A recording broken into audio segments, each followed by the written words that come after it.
Assalamualaikum warahmatullahi wabarakatuh. Hi, my name is Anfania Rida Ardana, and I'm a student in Indonesian Language and Literature Education Program in Universitas PGRI Madiun.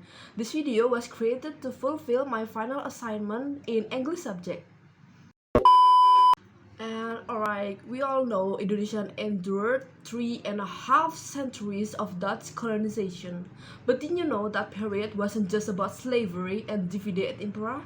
And in this video, we'll delve into a significant part of our literary history, Balai Pustaka.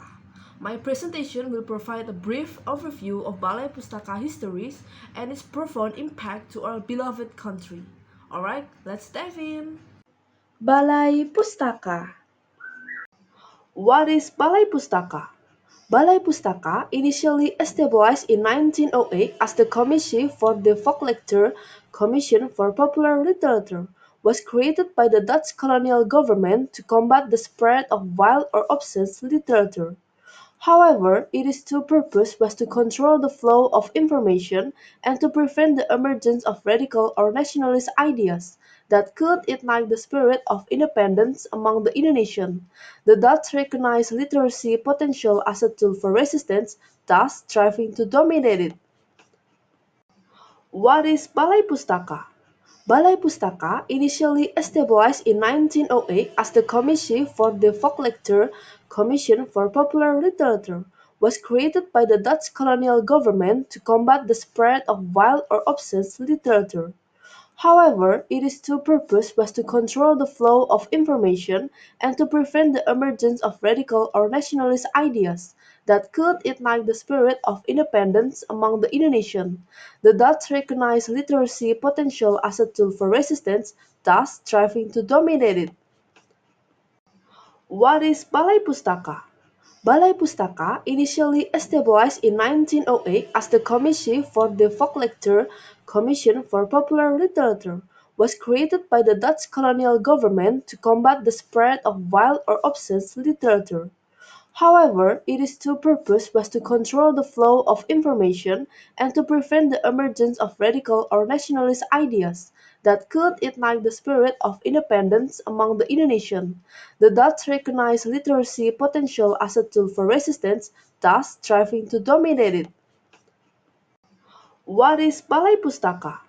Balai Pustaka, initially established in 1908 as the Commissie for de Volkslectuur (Commission for Popular Literature), was created by the Dutch colonial government to combat the spread of wild or obscene literature. However, its true purpose was to control the flow of information and to prevent the emergence of radical or nationalist ideas that could ignite the spirit of independence among the Indonesians. The Dutch recognized literacy potential as a tool for resistance, thus striving to dominate it. What is Balai Pustaka? Balai Pustaka, initially established in 1908 as the Commissie for de Volkslectuur (Commission for Popular Literature), was created by the Dutch colonial government to combat the spread of wild or obscene literature. However, its true purpose was to control the flow of information and to prevent the emergence of radical or nationalist ideas that could ignite the spirit of independence among the Indonesians. The Dutch recognized literacy potential. And now, this is the control mechanism of Balai Pustaka. The first one is strict manuscript censorship. Balai Pustaka aggressively censored incoming manuscript, rejecting or significantly altering content that criticized the colonial government, raised independent issues, or promoted nationalism. The second is pro-colonial publication.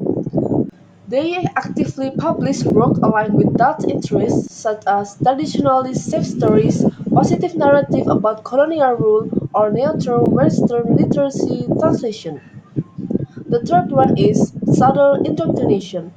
Through this controlled publication, Balai Pustaka subtly indoctrinated the populace, fostering a colonialist mindset that accepted foreign domination as normal. The case of Balai Pustaka clearly illustrates that colonialism extends beyond physical and economical forms.